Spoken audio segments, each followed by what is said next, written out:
¿Dónde estará Quirenia? La clase de hoy es sobre emergencias, primeros auxilios cuando estamos en presencia de hemorragias, sangramiento.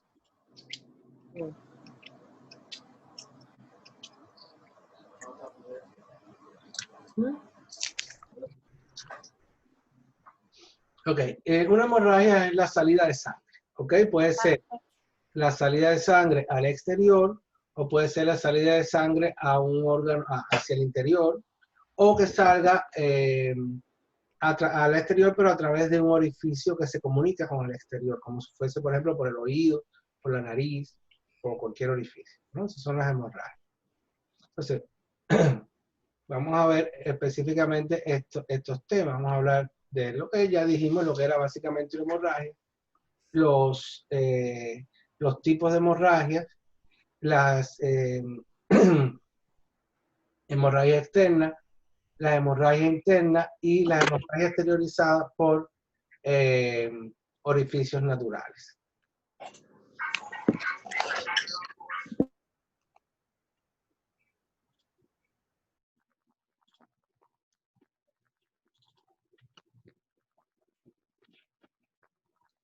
Ok, ya, esto es lo que habíamos dicho. La sangre sale porque se rompe un vaso sanguíneo hacia donde quiera que ella salga, ¿no? Eso es una hemorragia. Se puede clasificar en leve cuando es algo cotidiano, algo que con poco volumen de sangre y con una herida que no tenga mucha profundidad. Grave cuando la lesión puede causar la muerte si no se contiene, como una herida en la región del fémur que pudiera estar comprometiendo la arteria femoral o incluso la vena, porque también hay venas que son muy grandes y que pueden desangrar a la persona. La velocidad en la que se pierde la sangre, el volumen de sangre perdido y el estado físico y edad de la víctima son factores a considerar para que una hemorragia sea más o menos grave. Entonces, la vamos a clasificar en hemorragia externa, pero según el origen pudiéramos decir que son intencionadas, como un corte quirúrgico, o traumática por una herida de un agente externo, o interna como una úlcera, fisiológica, una hemorragia fisiológica como la menstruación, y según el lugar hacia donde se vierta la sangre se va a clasificar en externa, interna y exteriorizada por orificios naturales. ¿Ok? La misma palabra te dice cómo es la cosa. La externa, la sangre sale al exterior cuando nos hacemos una herida. La interna, la sangre sale de los vasos sanguíneos, pero va al interior del cuerpo y se queda en sitios allá contenida. Y la exteriorizada por orificios naturales, la sangre es drenada dentro del cuerpo, pero encuentra un sitio por donde salir. Okay. Entonces, según el tipo de sangre que se está vertiendo, la hemorragia puede ser arterial, venosa o capilar. Una hemorragia arterial, la salida es intermitente porque la arteria, como tiene pulso, late, y entonces la sangre da presión, sale mayor cantidad, pero además sale intermitentemente, como un chorrito que va y viene, ¿no? Y el color es rojo brillante porque es una sangre oxigenada, la sangre arterial es oxigenada. Si la herida es venosa, la salida es continua, no late, no sale el chorrito así, pero es una sangre con un rojo oscuro y mate, que es la sangre de las venas. Es de este color porque tiene poco oxígeno, tiene más dióxido de carbono. Y las hemorragias capilares es, por ejemplo, cuando nos damos un rasponazo, que no hay una herida, sino un rasponazo, una quemadura por fricción, ¿ven? Que sale como una sábana. Así, pero es una cantidad menor de sangre. A veces es muy grande, pues depende del área, ¿no? Pero enseguida se puede presionar y controlar mucho más rápido porque no hay ningún vaso sanguíneo importante, son los capilares. Según la sangre vertida, se dice que una hemorragia es tipo 1 si se pierde hasta el litro y medio de sangre, perdón, hasta 750 mililitros, que es, bueno, pinta y media, ¿no? O sea, 750, un litro tiene 1000 mililitros, así que imagínense, le falta un vaso, un litro. Ok, el tipo 2 es entre 750 y 1500, o sea, litro y medio. El tipo 3 es entre 1500 y 2 litros de sangre. Recuerden que tenemos entre 4 y 6 litros de sangre en total circulando. Así que ya imagínense, una hemorragia tipo 3 se te ha ido la mitad de la sangre que tienes en el cuerpo. Y tipo 4, más de 2000 mililitros de sangre perdida, que ya bien grave. Hablemos ahora de las hemorragias externas. Ok, ¿qué hacemos ante una hemorragia externa? O sea, cuando vemos una herida sangrante, lo primero que hacemos es buscar si podemos un apósito estéril y si no, un paño limpio y lo colocamos sobre la lesión y hacemos presión, ¿verdad? También debemos, y mantenemos la presión ahí por un tiempo, ¿ok? También debemos levantar la extremidad para que la sangre fluya menos hacia allá y mantenerlo así durante por lo menos 5 minutos. Generalmente cuando uno suelta ya eso no está sangrando mucho, aprieta un poco hasta que ya, esto es hasta que se pueda trasladar, o a veces no hay que trasladarlo porque la herida fue pequeña, no fue muy profunda, entonces controlar sangramiento, después poner una bendita o una curita y ya, ¿no?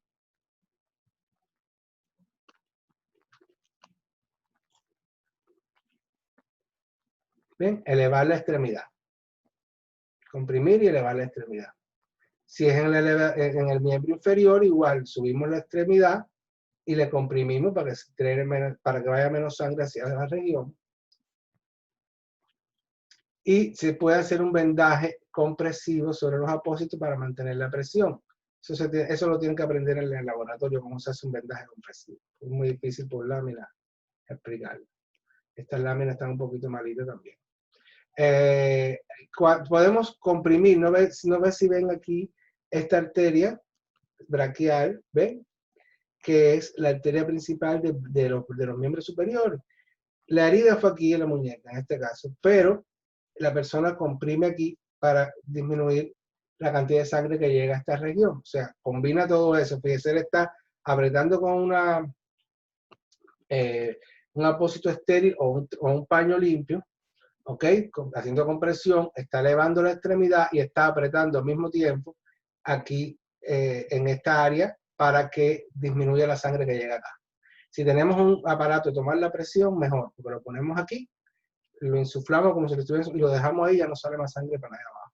Lo que pasa es que no se puede quedar así mucho tiempo porque corta la circulación. Recuerden que estamos cortando la circulación con eso del miembro completo, entonces eso depende de, ¿cómo se llama?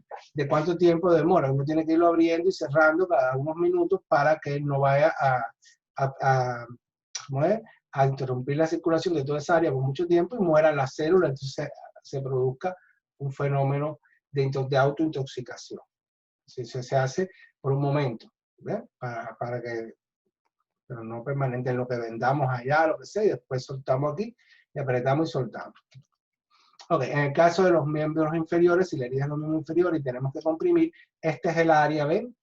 Estamos viendo aquí a nivel de la cintura, a nivel de la cadera, la cintura, en esa área de ahí, de la región pélvica,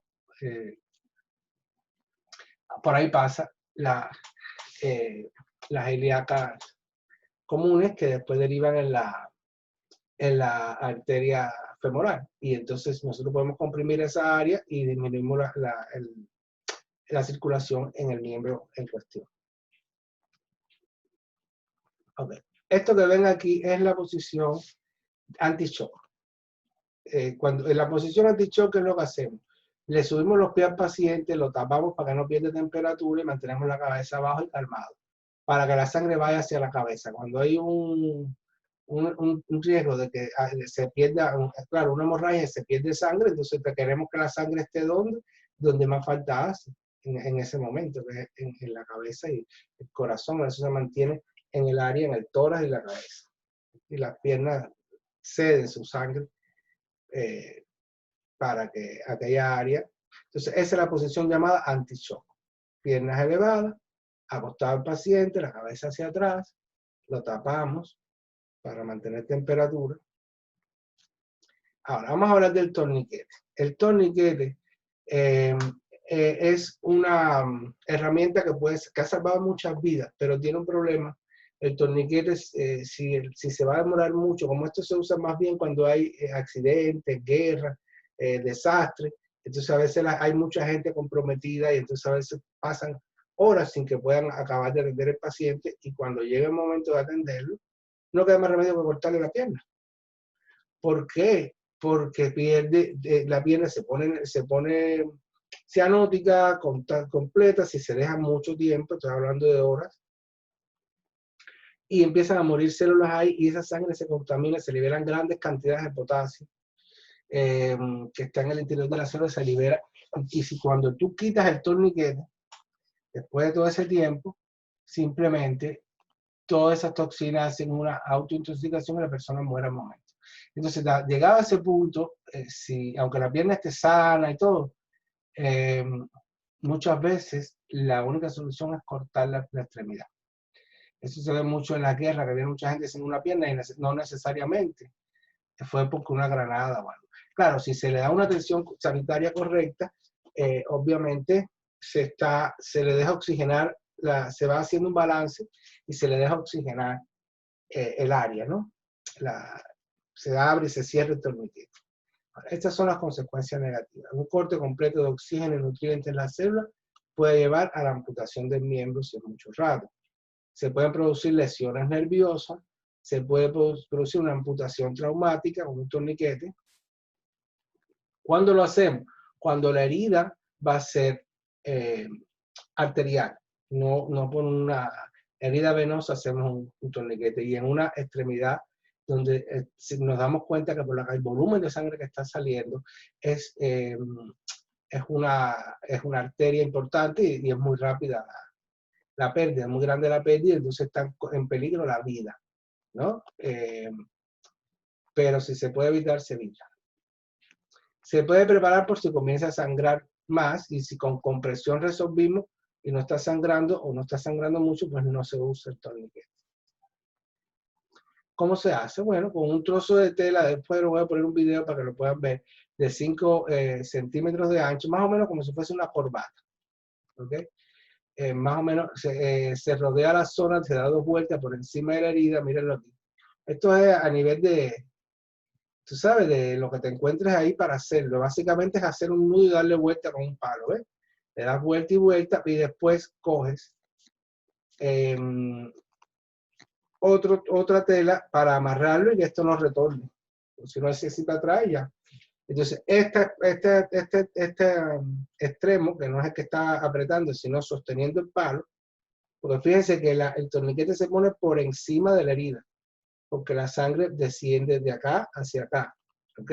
Si cortamos la circulación por arriba de la herida, no arriba de la herida exactamente, pero sí que no toque la herida, pero por encima por lo menos 1 o 2 pulgadas, no más allá, porque por si acaso lo que pierda sea menos de pierna, ¿ves?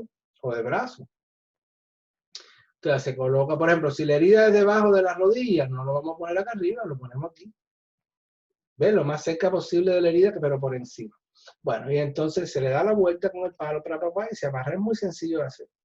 Y luego, si tú estás ahí con el traslado, si tú vas a seguir con el traslado, a ese paciente hay que ponerle en la frente a qué hora se hizo el torniquete. Escribírselo en la frente. Se le pone en los casos de emergencia, se le pone en la frente, se le escribe, se le pega una etiqueta, pero generalmente con lo que tenga, ¿no? Pero generalmente se trata de hacer con un plumón de estos que no se caen. O sea, y se pone la hora, en la fecha y la hora en que se puso el torniquete, porque tú no sabes cuándo van a atender a ese paciente para que el médico sepa cuánto tiempo, porque si el paciente lleva choqueado no se acuerda o llega desorientado, ¿ves? Y eso lo van trasladando, a lo mejor lo traslada a otra persona. Acuérdense que estamos hablando de emergencia. Si nosotros tenemos un caso en que podemos hacer un torniquete y estamos en una ciudad, sabemos que el rescue va a llegar y que ese paciente va a llegar al hospital en menos de media hora, se puede hacer un torniquete sin tanto problema, porque usted lo hace hasta que llegue el rescue, ¿me entiende? Y el rescue a lo mejor llega en 5 o 10 minutos, no va a pasar nada. Pero tenemos que tomar esa precaución. Y siempre que lo podamos evitar, porque podamos hacer compresión, vendaje u otro tipo de procedimiento para controlar el sangramiento, es mejor. ¿Ven? Aquí vemos una fotografía. Un torniquete en el brazo, por ejemplo. ¿Qué precauciones? Bien, colocar un cartel visible en la frente que indique la zona del cuerpo en la que se ha colocado el torniquete y la hora a la que se ha puesto. Dejar el torniquete a la vista para que se vea bien y se atienda primero como lesión grave. No aflojar nunca si han pasado horas sin que circule sangre, porque cuando se produce la necrosis celular y dejamos pasar las toxinas al resto del cuerpo, estas son mortales. Esto se le llama muerte súbita o muerte por autointoxicación, lo que les explicaba hace un momento. Colocar a la víctima en posición anti-shock, asegurándonos previamente que no hay lesión en el apéndice. Bien, hablemos, voy a abrir un momentito para si tienen alguna pregunta sobre esto y después vamos a hablar de las hemorragias internas.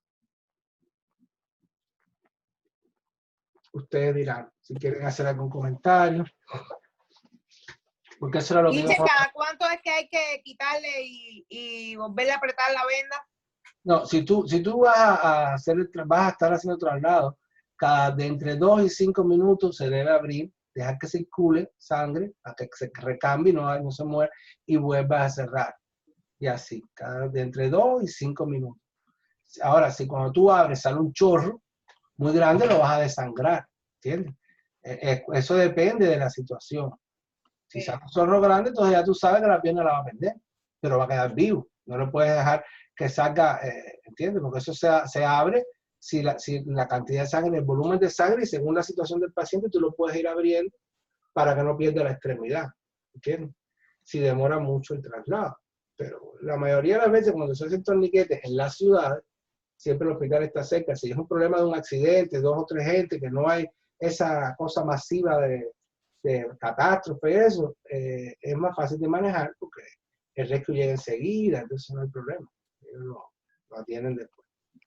¿Está bien? Ellos van a mantenerlo con torniquete, pero con esas medidas hasta que llega al hospital. Y luego allí ya enseguida lo es una emergencia. Lo atienden rápido para que quiten controlen la hemorragia y así ya puedan retirarlo. ¿Alguna otra pregunta? Ok, vamos a pasar ahora a las hemorragias internas. Las hemorragias internas es cuando se rompe un vaso y sangra y la sangre no va hacia el interior, ¿no? Del cuerpo, no sale por ningún lugar. Entonces, en ese caso, muchas veces son traumáticas, otras veces no. Por ejemplo, una gastritis erosiva puede producir una hemorragia interna. Una gastritis erosiva. Y la persona, ¿qué va a pasar? Que empieza a sangrar. A veces la sangre no es visible como roja, así como la vemos, sino en el caso de los sangramientos digestivos que son altos, ¿ok? Cuando sale sangre del esófago, por ejemplo, y cae y baja, ¿no? Cuando sale sangre del estómago y el duodeno, que son zonas que son altas del sistema digestivo, la sangre no, a no ser que el paciente haga un vómito inmediatamente que sangre, que no es lo que comúnmente pasa. Lo que comúnmente pasa es que esa sangre se digiere y empieza a descender por todo el sistema digestivo, y cuando la persona defeca, entonces salen unas heces fecales negras como borra de café, y este signo se llama melena. Cuando vemos una melena, esto tienen que estar observándolo siempre en la caca de los demás que ustedes atienden, en la suya propia. Si usted ve que empieza a ser una caca negra, lo primero que tiene que preguntarse es si la persona está haciendo un tratamiento con hierro, porque a veces le mandan hierro porque tiene anemia, y esto puede producir un oscurecimiento de las heces. También se puede preguntar si hay algún otro alimento que pudiera haber afectado esto. Pero si esto se repite y si se vuelve líquida, quiere decir que ya la cantidad de sangre que se está perdiendo es mucho, porque no se ve roja, se ve negra, como el chapapote. El chapapote así empieza a hacer caca a la persona con uno de los característicos que es sangre digerida. ¿Ok? Eso es debido a una gastritis erosiva, puede ser también una úlcera, tanto duodenal como péptica, o sea, del estómago. Puede ser debido a una varices esofágicas que se producen en el esófago, unas varices, engrosamiento de los vasos sanguíneos de ahí, unas varices que se forman cuando las personas tienen una enfermedad del hígado severa, como cáncer de hígado, como una cirrosis hepática. Puede producir hipertensión portal, que es una consecuencia de los trastornos hepáticos serios, y esta hipertensión portal puede producir las varices esofágicas que eventualmente sangran. Entonces, cuando ellas sangran, si están sangrando hacia abajo, si la persona no suelta la sangre, porque si la suelta, que en ese caso se llama hematemesis, es decir, un vómito de sangre, y es roja. Pero si se la traga, porque eso está, es que no se la traga, es que eso está ocurriendo debajo del lugar donde uno traga, ¿verdad? Eso está en el esófago y drena hacia abajo. Entonces aparecen lo mismo, unos vómitos de sangre negra, que también se pueden ver, que la gente dice, está como vomitando el hígado. No, eso no es así, lo que está pasando es que han sangrado las varices, que se ha acumulado esa sangre, que se ha digerido en el estómago, y cuando vomita la sangre, aparece negra como chapapote también y con coágulos, ¿ven? Entonces, y también esa sangre puede seguir, sí, y entonces la se defeca y produce melena también. O sea que melena, sangre negra o vómito negro, es señal de que hay un sangramiento digestivo alto, en esas áreas que yo les estoy mencionando. Ahora, el otro tipo de hemorragia digestiva que se puede ver es una enterorragia. La enterorragia se llama así, es un sangramiento intestinal cuya origen está en el tramo inferior del sistema digestivo. Entonces, a nivel de colon, de ano, de recto, que está sangrando, y claro, uno lo que ve es sangre, igualita que una herida que tuviese hecho en otro lugar. Es como cuando sangran las hemorroides. Pero igual puede haber un sangramiento del colon o de cualquiera de estas áreas, entonces se produce una enterorragia, ¿no? Y eso nos indica un sangramiento digestivo alto. O sea, nos va indicando dónde está sangrando. ¿Cuál es la importancia de detectar, sobre todo lo que menos evidente es para los menos conocedores, que es la melena? La gente piensa, una caca negra y ya. No, cuando tú te das cuenta que hay una caca negra, está duro, o sea, la consistencia está bien, pero está negra, ya tú sabes que puede estar sangrando algo, empiezas a investigar qué comió, está tomando hierro, qué puede haber estado pasando, porque eso puede estar comenzando en ese momento. Y hay que empezar a observar, porque si esa caca se convierte en diarrea, entonces hay que ir al hospital. ¿Por qué? Porque este paciente está sangrando activamente una cantidad que nos puede producir una anemia aguda. Una anemia aguda es una hemorragia interna o externa, porque la anemia es la consecuencia de que bajen los glóbulos rojos de una forma rápida, ¿ven? Entonces puede ser externa o interna. En este caso, tú no ves la sangre por ningún lado, pero ves cacas negras, entonces tienes que asumirlo que está pasando. Y entonces es el que limpia el paciente y el que lo baña el que se da cuenta de esto, porque la familia a lo mejor no conoce esto. Por eso es que cuando nosotros analizamos qué cosa es un técnico en cuidado del paciente, no es una persona que baña viejitos, es una persona que tiene que tener suficiente conocimiento para cuando esté bañando el viejito, detectar todas las señales, dar la alerta, porque se convierte, el PCT se convierte en los órganos de los sentidos del equipo de salud, porque es el que está más cerca del paciente. El médico no ve ni los genitales, ni el ano, ni ve la caca, ni el pipi del paciente. El médico nada más que escucha y va a examinar. Los enfermeros están lejos del paciente muchas veces porque ellos también, ellos dan medicina y eso. ¿Quién es el que sabe cómo está el paciente, si le duele algo, si hay un cambio en su estado, si la caca cambió, si el orine cambió, si le subió la temperatura, si está triste? El que lo está cuidando, el que está más cerca de él. Por eso es que siempre yo a mis estudiantes los trato de entrenar lo mejor posible. A veces les puede parecer excesivo, pero increíblemente salvan muchas vidas después, porque salvar una vida no es dar un CPR. Salvar una vida es darse cuenta, oye, este paciente que yo tengo tiene una obstrucción intestinal, aunque tú no seas médico, pero es que tú das la alerta y entonces se empieza a estudiar. Este paciente que yo tengo debe estar sangrando porque mira la caca que me está haciendo. Este paciente que yo tengo tiene que tener una ascensión urinaria y por eso está confuso. Esas son cosas que yo les enseño siempre. Porque de eso se trata, no solamente de los procedimientos que ustedes van a hacer y que también van a aprender a hacer flebotomía, sino que cuando usted esté cuidando al paciente sea un cuidado especializado, sea un cuidado que no es el que puede hacer una abuelita que tiene tiempo libre y que cuida a un paciente o una ama de casa, ¿ven? No es lo mismo. Por eso que ustedes tienen que estar más preparados y mientras más se preparen, mejor atención van a dar. porque el ser buena persona con otra persona, eso lo puede hacer todo el que tenga buen corazón. Pero detectar signos de enfermedades, saber cómo proceder, saber qué hacer cuando no quiere comer, saber que no le podemos ignorar cuando nos llama aunque nos moleste, porque uno tiene que encontrar y cómo redireccionar al paciente, todas esas cosas forman parte de lo que es un buen técnico en cuidado del paciente. Además de que, hay que sacar, si hay que sacarle sangre, se la saca, y si hay que hacer un análisis de orina, se lo saca, y que con entrenamiento ustedes pueden hacer muchas más cosas, según el caso con el que estén atendiendo. Pero bueno, me fui por la tangente. En realidad lo que estábamos hablando era de las hemorragias internas que se están exteriorizando por orificios naturales, ¿ok? Entonces, una de ellas es el sangramiento digestivo, que puede ser alto, y en este caso una hematemesis, un vómito de sangre, una melena o una enterorragia son signos de que hay una hemorragia digestiva, ¿no? Alta o baja según la situación. Estábamos ahí. Entonces, ¿qué otras formas tenemos de darnos cuenta cuando hay una hemorragia interna que se está exteriorizando por algún orificio natural?